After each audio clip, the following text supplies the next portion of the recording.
اعوذ باللہ من الشیطان الرجیم بسم اللہ الرحمن الرحیم لا يحل لك النساء من بعد ولا أن تبدل بهن من أزواج ولو أعجبك حسنهن إلا ما ملكت يمينك وَكَانَ اللَّهُ عَلَى كُلِّ شَيْءٍ رَقِيبًا صدق اللہ العظیم لا يحل لك النساء من بعد، اس کے بعد دوسری عورتیں آپ کے لیے حلال نہیں ہیں، وَلَا أَن تَبَدَّلَ بِهِنَّ مِنْ أَزْوَاجٍ، اور نہ یہ جائز ہے کہ آپ ان کے بدلے دوسری بیویاں لے آئیں، وَلَوْ أَعْجَبَكَ حُسْنُهُنَّ، چاہے ان کی خوبی آپ کو پسند آ رہی ہو، إِلَّا مَا مَلَكَتْ يَمِينُكَ، البتہ جو کنیزیں آپ کی ملکیت میں ہیں وہ آپ کے لیے حلال ہیں، وَكَانَ اللَّهُ عَلَى كُلِّ شَيْءٍ رَقِيبًا، اور اللہ ہر چیز کی پوری نگرانی کرنے والا ہے۔ اس سے قبل آیات میں نبی پاک صلی اللہ علیہ وسلم کی خصوصیات چل رہی تھیں، اور اسی سورہ مبارکہ میں آیت نمبر 28 اور 29 میں حضور علیہ والسلام کے ازواج کو یہ اختیار دیا گیا تھا کہ چاہے تو آپ نبی علیہ والسلام کی اس قربت کو اختیار کر لیں اور چاہے دنیا کا مال و دولت حاصل کر لیں، لیکن اس پر ان تمام ازواج مطہرات نے حضور علیہ والسلام کی رفاقت کو ترجیح دی، اور دنیا کی زیب و زینت، دنیا کا مال و دولت، اس کو پس پشت ڈال دیا۔ اللہ رب العزت نے اس پر انہیں یہ انعام عطا فرمایا کہ فرما دیا کہ اے نبی صلی اللہ علیہ وسلم، آپ کے لیے ان ازواج کے علاوہ اب کوئی اور بیویاں اور عورتیں آپ کے لیے حلال نہیں ہیں، نہ تو آپ ایسا کر سکتے ہیں کہ ان میں سے آپ کسی کو طلاق دے دیں، اور نہ ہی آپ ایسا کر سکتے ہیں کہ کسی کو طلاق دے کر اس کی جگہ پر کسی اور کو بدل لیں، چاہے آپ کو پسند ہی کیوں نہ آ رہی ہوں، اب آپ کے لیے اس حوالے سے اجازت نہیں ہے۔ جبکہ پہلی جو آیات گزری ہیں ان کے اندر حضور کی خصوصیات بیان فرمائی گئیں کہ آپ کے حوالے سے یہ لازم نہیں ہے کہ آپ عدل و انصاف کریں، آپ جس کے پاس چاہیں جتنا مرضی وقت رہیں، لیکن اس کے باوجود حضور علیہ والسلام عدل و انصاف سے کام لیتے، الگ الگ آپ نے ان کے حجرے بنائے اور ان کے پاس 24 گھنٹے آپ گزارتے۔ اسی طرح سے کہا گیا کہ آپ نے صرف نکاح کرنا ہے تو مومنہ سے کرنا ہے، غیر مومنہ اہل کتاب ان سے آپ نکاح نہیں کر سکتے۔ آپ نے نکاح کرنا ہے تو آپ نے صرف ان سے کرنا ہے جنہوں نے مدینہ کی طرف ہجرت کی، جنہوں نے ہجرت نہ کی ہو چاہے مسلمان ہوں آپ نکاح نہیں کر سکتے۔ یہ حضور علیہ والسلام کے خصوصیات تھیں۔ یہ تو بات ہے کہ اللہ رب العزت نے حضور کو یہ خصوصیات عطا فرمائی۔ اب اس کے بعد بات یہ ہے،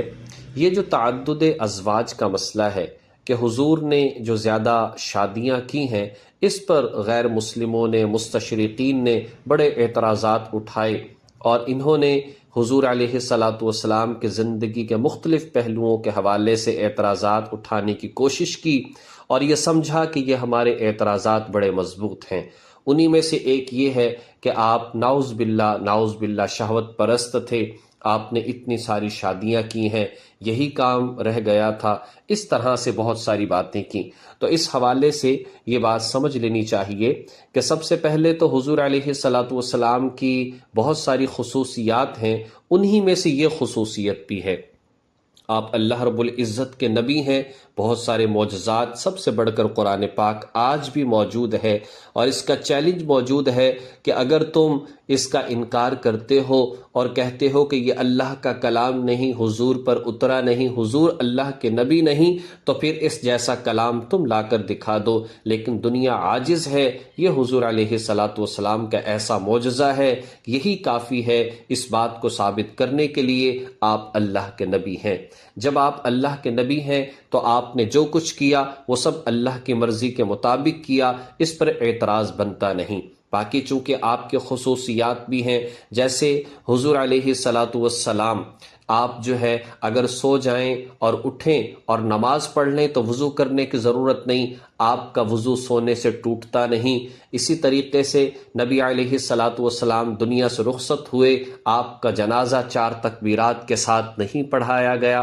نبی علیہ الصلاۃ والسلام دنیا سے چلے گئے، آپ کی ازواج مطہرات کو آگے نکاح کرنے کی اجازت نہ تھی، جیسا کہ باقی مسلمانوں کی عورتوں کو ہوا کرتی ہے۔ یہ ایسی خصوصیات ہیں جو اللہ رب العزت نے حضور کو دیں، اور یہ والی باتیں ان کے اندر حضور کا کوئی بھی شریک اور ثانی نہیں ہے۔ اسی طرح سے یہ بات سمجھ لینی چاہیے، جب ایسی بات ہے تو یہ تعدد ازواج بھی حضور کی خصوصیت ہو سکتی ہے، اگرچہ اس کے اندر حکمتیں اور مصلحتیں بہت زیادہ ہیں۔ اس کو اگر دیکھا جائے، جنہوں نے اعتراض کیا کہ جی آپ نفسانی خواہشات کی وجہ سے آپ نے سب کچھ کیا ہے، تو پھر یہ والی جو آیت ہے، آیت نمبر 52، لا یحل لک النساء، اے نبی اس کے بعد اب آپ کے لیے مزید نکاح کرنا حلال نہیں ہے۔ اگر ایسی ہی بات ہوتی پھر آپ کرتے چلے جاتے، اس بات کو یہاں پر پڑھنے کی کیا ضرورت تھی؟ اس آیت کو امت کے سامنے لانے کی کیا ضرورت تھی؟ اپنے اوپر خود بول کر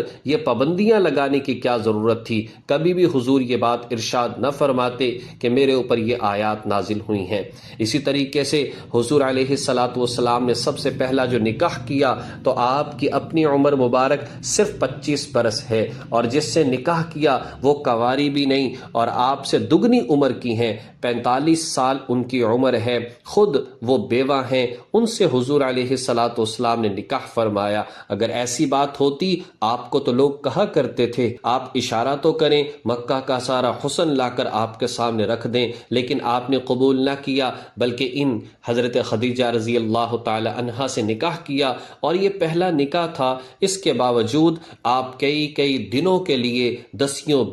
دنوں کے لیے آپ غار میں چلے جاتے اور وہاں پر وقت گزارتے۔ کون ہے جو اعتراض کرتا ہے کہ آپ شہوت پرست تھے؟ ایسی بات نہیں ہے۔ نبی علیہ الصلاۃ والسلام کے نکاح میں صرف ایک عورت ایسی آئی ہے، حضرت عائشہ، جو کہ کنواری کی حیثیت سے آئیں۔ آپ پر تو سب قربان کرنے کے لیے تیار تھے، لیکن آپ نے پھر بھی اس حوالے سے کسی سے ایسی بات نہیں کی۔ اس میں دراصل بہت سارے مسائل لوگوں کو سکھانا مقصود تھا۔ اس میں یہ بات بتانا مقصود تھی کہ ایک شخص جو ہو، اس کی چھوٹی عمر کی لڑکی کے ساتھ بے شک نکاح ہو سکتا ہے، وہ الگ بات ہے کہ مناسب ہوگا یا نہیں، لیکن اس بات کی اجازت ہے۔ مسئلہ ہمیں سمجھا دیا گیا۔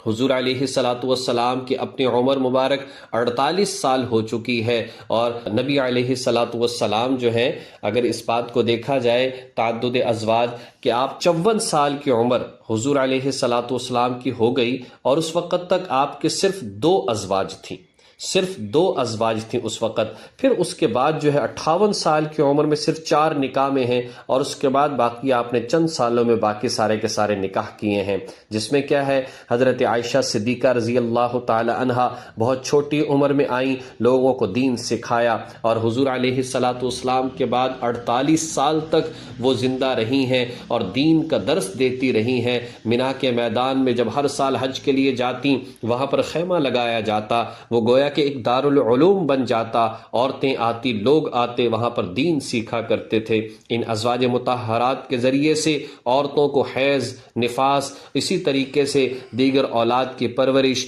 طہارت، ازدواجی تعلقات، بہت ساری چیزیں جو ہے خواتین آتی اور ان مسائل کو سیکھا کرتی تھیں۔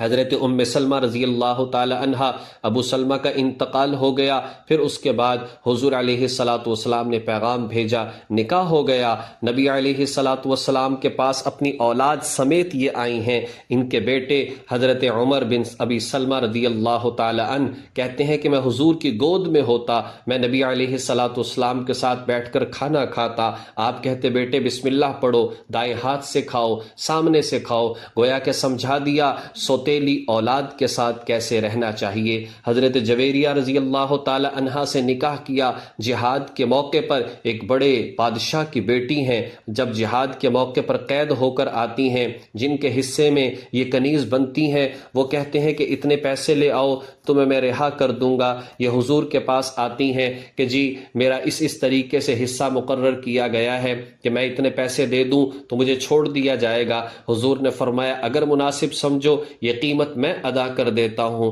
تم میرے نکاح میں آ جاؤ۔ یہ تیار ہو جاتی ہیں، حضور سے نکاح ہو جاتا ہے۔ اب صحابہ سوچتے ہیں یہ جتنے کے جتنے غلام ہیں ہمارے پاس، بیسیوں سینکڑوں کی تعداد میں غلام ہیں، یہ تو سب حضور علیہ الصلاۃ والسلام کی جو بیوی جویریہ ہیں ان کے خاندان سے ہے، یہ کیسے ہو سکتا ہے کہ ان کا خاندان ہماری غلامی کرے؟ آپ سارے کے سارے صحابہ کرام نے ان کو رہا کر دیا۔ کتنی بڑی مصلحت، کتنی بڑی حکمت حاصل ہوئی،